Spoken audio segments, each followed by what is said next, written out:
This isn't going to be a very long video here. I probably say that a bunch and it ends up being a long video because I'm long winded.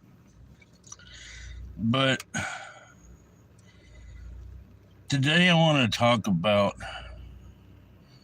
friends and family.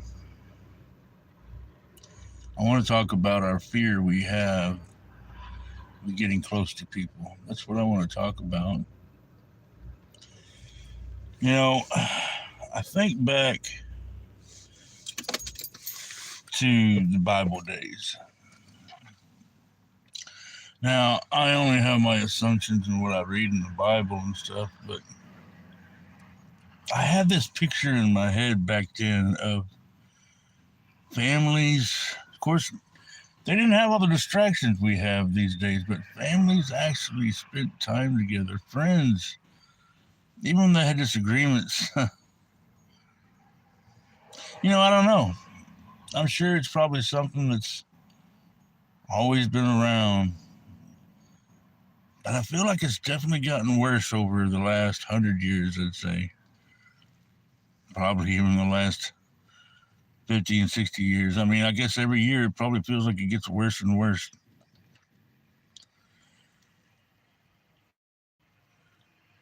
I wish I understood exactly what to say or how to help someone that was going through, but I don't always know. All I know to do is be me, but being me sometimes is so frustrating. It's frustrating because I feel like a doormat in a sense, I guess. I feel like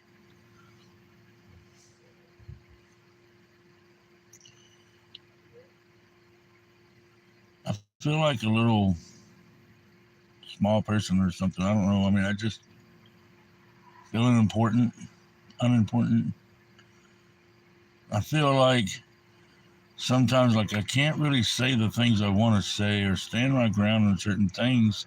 And I think the reason I feel that way is because there's so many people in the world that when they get upset with someone, when they get offended, when they get mad, they turn from you. You may not ever get to talk to them again.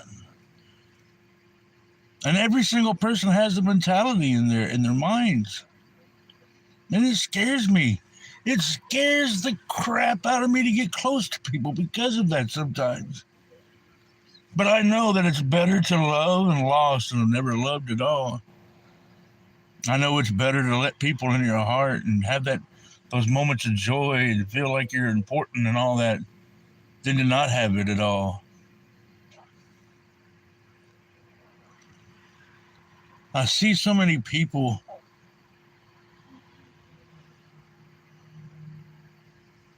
that are hurting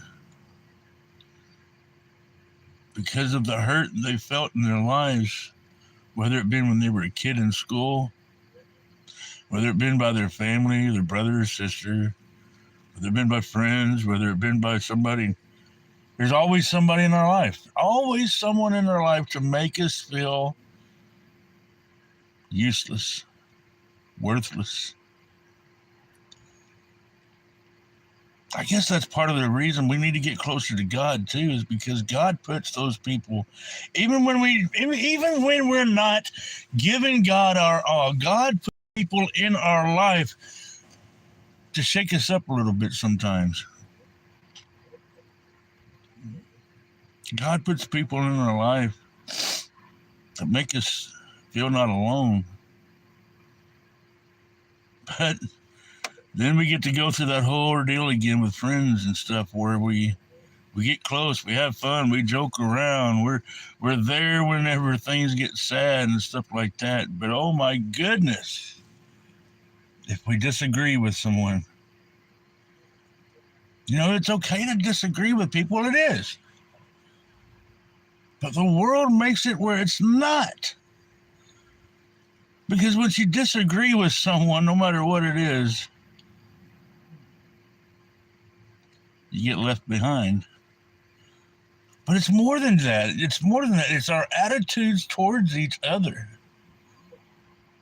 Sometimes we get to doing something and we think, man, I'm good at this. You know, I remember when I first started making videos. Before I made videos or anything, I couldn't stand to look at my own face. Barely can stand to look at it now. I couldn't stand to listen to my voice. I got on TikTok. That was a platform that very first platform I ever went live or really met anybody on. Started making a few videos. At first, they were just stupid dork videos telling a joke or experiencing my life or whatever, and I felt so weird. You can even go back and watch them, and I felt so... I had no confidence in myself. I'd make some of the videos, though, and people would come by and they'd give me a like on my video, or they'd comment going, hey, good job. It built my confidence up a little bit. I was like, man, somebody liked what I did. I'm going to do it again. And that's what we do. When we do something that someone likes, we're like, oh, we got to recreate that. Because it gives us a good feeling that somebody enjoyed what we're doing. And so that's what I did. I made some more videos. I was able to go live eventually. This is back when you had to have 1,000 followers to go live. I didn't even know what live really was or anything. I knew what live TV is and things like that, of course, but I didn't know what just a regular person like me going on the screen and going live. I had no idea what that was about or even why somebody would want to do that. Besides maybe getting 15 minutes of fame or something like that. So I would scroll through the live videos.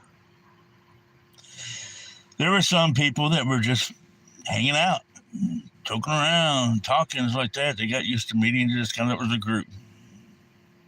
A lot of those people were people that didn't leave their house hardly. People on disability, people who just were alone. They had no family left or whatever, and they needed somewhere to connect, and that was a place to connect. Some of the people I saw, they were going up there and they were just talking. But whatever was on their mind, whatever they thought, they wouldn't look at the screen because they didn't want to get distracted, and I understood that. And I'd sit there and listen to some of them, you know. Some of them even would let me up on the screen and we'd talk. I know that when I first got live, there was 3 guys I had met that within the last 6 months of the time I met them, they had lost their wives. Neither one of them were on TikTok beforehand. But each one of them had been on TikTok for a little while. One guy, which I can imagine, you know, losing a spouse that's so close to you. Losing someone that you lived with for so long, that you loved, that you made, someone that makes you feel not alone, that at the end of the day, they're there. And this first guy, he didn't handle it very well. He, I guess, either lost it or sold all his belongings, and he was living in a tent in the woods, away from people. He just couldn't stand. But even then, he still had this desire that we all have for some kind of connection. And so he got on TikTok. Somehow was able to pay, I guess he had money coming in, was able to pay a bill for a phone bill or whatever. Which I always thought was interesting, that even homeless people have cell phones sometimes. I think that's cool. We always figure out a way to have that cell phone. But he was trying to connect with people. The second guy I met, he had a house. He couldn't stand to go inside it very often.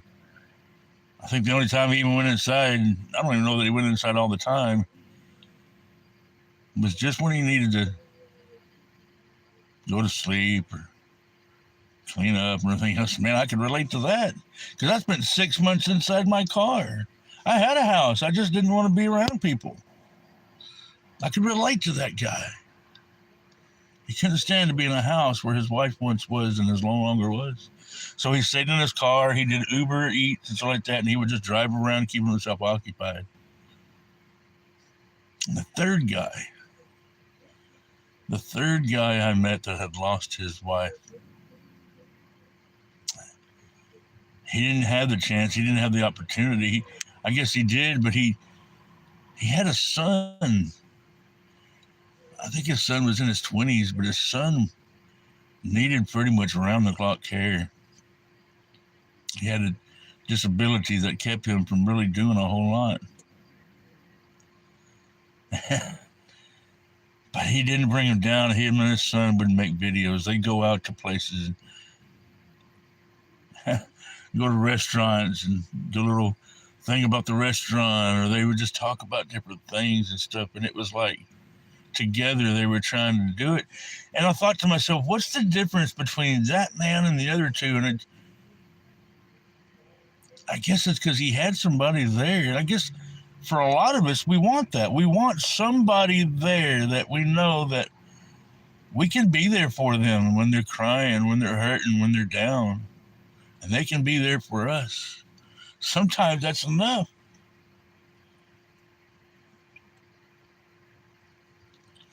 So I started to go live.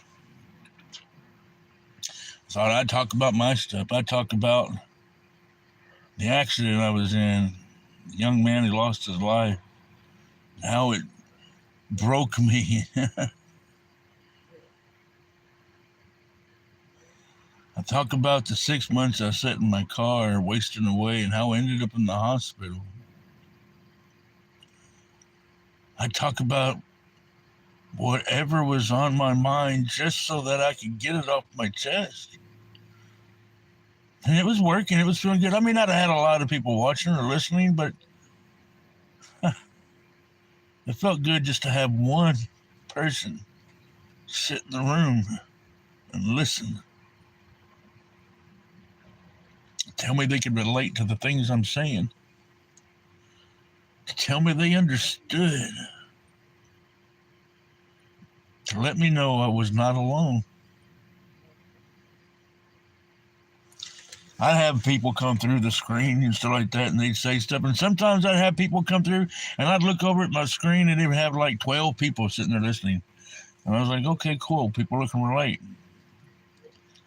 And then I'd get to that part where that kid lost his life, the accident, and what had happened, and I'd look over, and it would show 0 people was listening. And I thought, man, you know, I already had my own judgment or whatever on myself. I was already feeling a certain way and thinking, you know, nobody's going to understand. Nobody's going to look at me. All they're going to see is this. I'm too much. Nobody can handle it. Nobody understood. I was about to get off. I was about to say, screw it. I was about to just retreat from the world again, hide. The only reason I was doing that is because I'd already made a promise to God. I'd already made a promise to my wife, to my mom, that I wouldn't attempt something so stupid like I had in the past. And because I loved them and stuff, I held strong to that. Oh my gosh, and that was a hard thing to do. When there were so many days that I didn't want to live. I remember the last time that I tried to do something stupid. I had took a bunch of pills. And I remember laying in that bed, feeling it so peaceful. Because in my mind, it was over. I was not going to wake back up. I didn't have to feel the pain of the hurt of this world anymore. I didn't have to feel the pain of losing friends. I didn't have to feel the pain of all the stupid crap in my life. I didn't have to feel alone. I didn't have to, you know, all these fears, all these things we have inside us, they were going to be gone. I wasn't going to have to worry about it anymore. And I laid in that bed thinking, I'm done. Thought about all the times that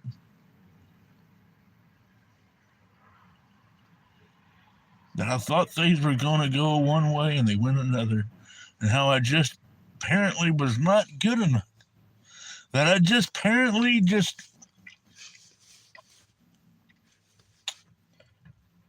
not a likable person.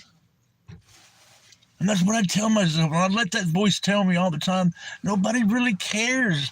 Nobody likes you. Nobody. And so I'd let that fear control me. And so when I would have friends, I would be like, you know what? You gotta tell them what it is. You gotta tell them about God. You gotta be their friend and try to help them. But don't piss them off. Don't make them mad. Don't make them upset, because when you do, they'll turn from you, and then you lost another friend. You know, I think about all the times, and I've heard people say, you know, it's not about what you do. I mean, it is. Of course it is. You know, we need to try to be better people. We need to try to act better and stuff like that. But when you have disagreements, when you have problems, when you have a falling out with a friend or a spouse or a family member, or whoever it may be, I always feel like they really did care for you. I mean, I know God takes people out of your life. I know he does. There's no ifs, ands, or buts. I understand God does. I have a hard time with that. I don't want anybody. I don't want anything. I don't care how bad they're treating me. I don't want anybody out of my life.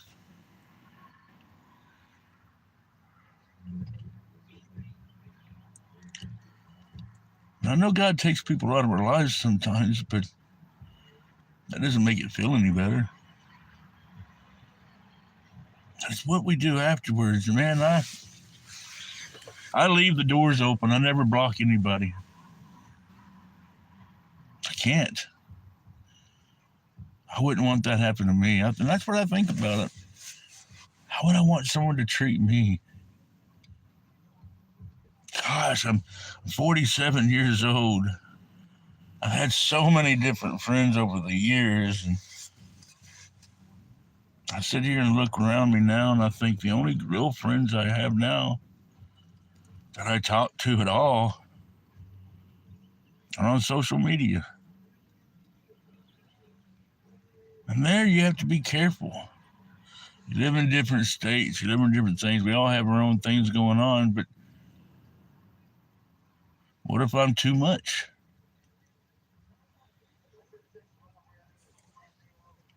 I realize sometimes it's not about me, it's about the things we go through. And sometimes, whenever God's working in our lives and my voice tells us, hey, we need to do a change, we need to do better, what we did wasn't right, and things like that, that other voice comes up and says, don't listen to it.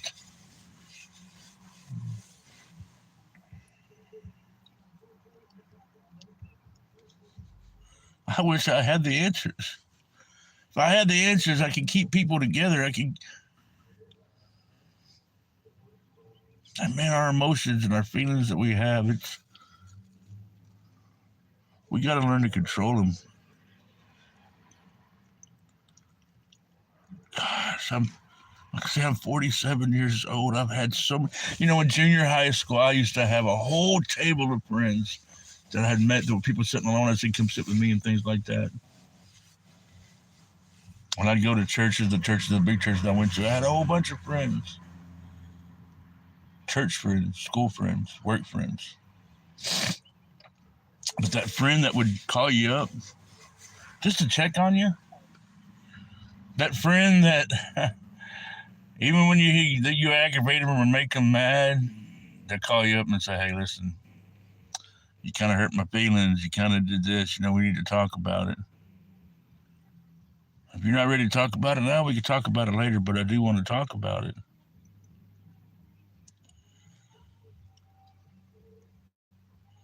I get to a point where I feel like I'm letting everybody down around me. And when that happens, I just want to find a deep, deep hole somewhere and crawl in it. I know it's not up to me to fix everyone's problems, to help them through. And I'm so grateful for the people that give me a chance, that call me up and talk to me just to vent sometimes, or just say, I need some advice here. I don't know what to do. Or, I can look at the things I do and the people I have on, and my wife even tells me, I can go back and watch my videos on this page, on my Bopper's Angels page, on my Big Bopper Scott page, and I can see the God working in amazing ways. And I can go back and see those moments that where we loved each other, we cared for each other, we laughed with each other.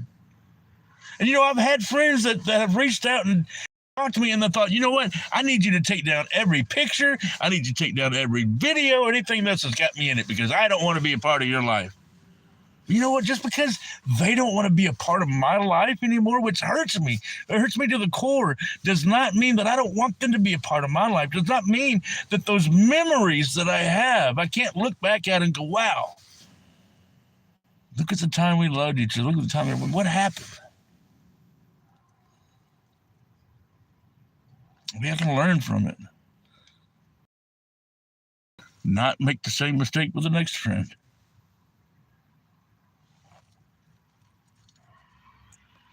I go on TikTok Live. I go and make my videos. I do my studies, and I talk about them on here. I think sometimes I really sound like I know what I'm talking about. But I have just the same fears as anyone else. The same issues with trust, with love, with friends, with family. I think we sit down, and I can pick 5 random people probably and sit down, and I guarantee if we sit down and really were open and honest, we could all relate to the same problems. Somewhere along the way, though, the world told us we have to fix it on ourselves. So there's no one else that can do it than us, which there's some truth to that, but we're not the only one. We have God. We have this Jesus Christ that's on this earth. They came here and showed us how to love. We have the Word of God that has every answer we could ever want. And I had a hard time with that. How can that Bible have every answer? It's an old Bible written years ago. How can it really relate to my life? How can it really answer the problems I have going on in my life? But it does. If you really, really, really believe, if you really, really want to change, if you really, really want an answer to any of the problems you have going on in your life, it's in there. If you can't find it, find someone you look up to that you see God in or whatever, and say, hey, help me. Someone you trust. Someone you trust that will lead you the right way, not lead you astray. Because there's a lot of them out there that'll lead us astray. Definitely met some of those. I don't know. I guess I get really emotional, and I really take it to heart when I see the friends in my life decide that they don't want to be in each other's life anymore. Sometimes it's over something stupid. Most of the times it's over something stupid. I know there's times where there's definitely the one friend or group of friends that being a little bit of an ass. And the other friends are like, I don't know how to talk to them because I don't want to hurt their feelings. I don't want to make them mad or anything else, but I got a life outside of things, and I can't always be there. And there's friends that do that. I've used to be that way. Last year, I was definitely that way, going, why? Why can't the people that say they care and love for me support me in what I'm trying to do with my testimonies? Why can't they support me what I'm trying to do with my voices? Why can't they support me in doing this? And I would get so discouraged. I mean, you can only get you excited so much when you look up and it's just one, two, one. That's in your life, And now, when I did the voices and I was going all crazy with them and stuff, man, I'd have people sit in my live and listen. And I thought that was cool, but I don't want it to be just about my voices and the stupid, dumb stuff I say or do. I want to help people. I want to help people rid themselves of the fear that they have. Now, I can never squish it completely out of anybody, and I don't pretend to, but I can help them understand it. Maybe together we can do things better, but it's not easy. And I think that's why all of us back off and do things, because it's not easy. I mean, if it was easy, man, if it was easy, I guess the world would look totally different, wouldn't it? But your friends, your family, if they really mean something to you, they're worth it. I mean, look what Jesus did for us. Do you think Jesus is happy with every single one of us? Do you think God's happy with every single one of us? Of course he's not. He loves us all. I'm sure he cries sometimes at different things in our life. I'm sure he gets mad, And this is what I actually came on here to talk about, was God's love for us. I hear a lot of people saying, well, God knows all, God sees all, God is all, and is all through time. Then how, and he knows what we're going to do, then how do we have any control if it's already set before us?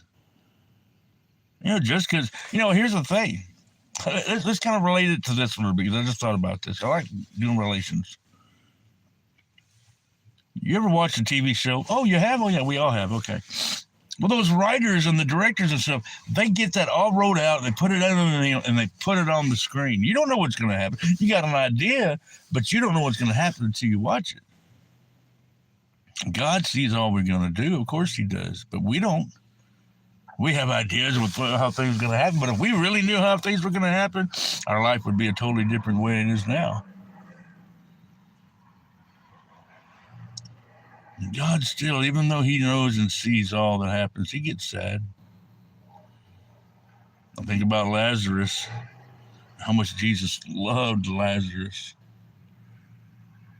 and how Jesus' heart was so sorrowful, how he cried and stuff, knowing that his friend was going to get sick and die. It didn't matter the fact that he knew that he was going to be the one to resurrect him, and that it was a miracle. That would be kind of like going to somebody and going, hey, whap, knock you on the head. Oh, you'll feel better soon. It's, and just not having any remorse for it, Oh, we hit somebody, even if it's nice. Oh, I'm sorry. And it was hard, because everybody was telling Jesus, you need to get over here and help him. You need to get over here and put your hands on him, make him feel better. Da, da, da. And he's like, no, I can't right now. I'm sure people looked at him and thought, why? That's your best friend. That's your lady love. Why can't you go and help him? Make him feel better. You have the power. That goes into that omniscient thing where he knows all, sees all. And he knew it had to happen. He knew that Lazarus had to get sick and die so that he could resurrect him and show a miracle. Because it's all lesson and it's all teach. We just have to study it, fellowship, and pray. I don't know. I feel like I've got a little bit off my chest, but I've still got a whole lot. But I got cold stuff in my car. I need to get home and put it in the freezer. I appreciate everybody who's listened. I really do. If anything I've said on here you can relate to, and you'd like to maybe even discuss more of, please let me know. I'll put it, this video or this live, whatever, will go into a video where you can rewatch it. So when you see that, go in there and just put in the comments, hey, I want to talk about this more. Find me on TikTok. It's the same name on TikTok. Biblical Bopper Scott. Or just wait till the next time I decide to go live and ramble.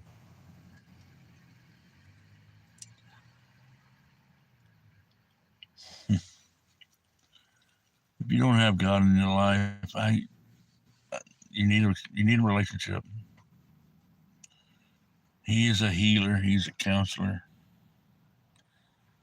He makes life better, but it's hard. God gives us the power. He gives us the strength, but it's us. It's up to us to do things. Jesus himself lived a perfect life, but he lived a perfect life because he made the right choices. But don't think for a moment that he did not suffer the way we do.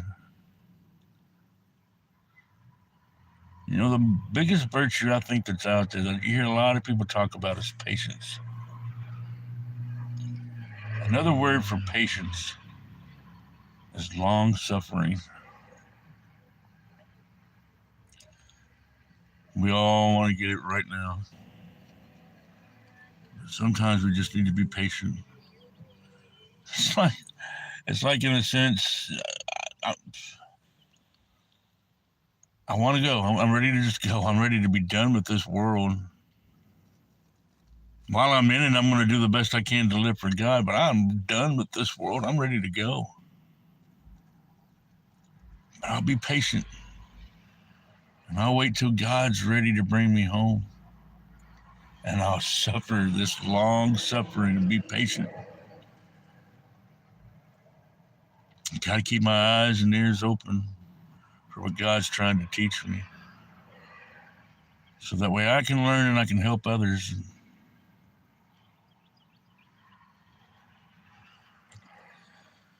I just wish I knew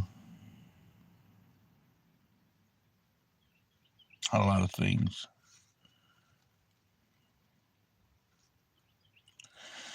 Anyway, I appreciate y'all listening. I'm going to go ahead and end this and get home and put the cold stuff in the freezer.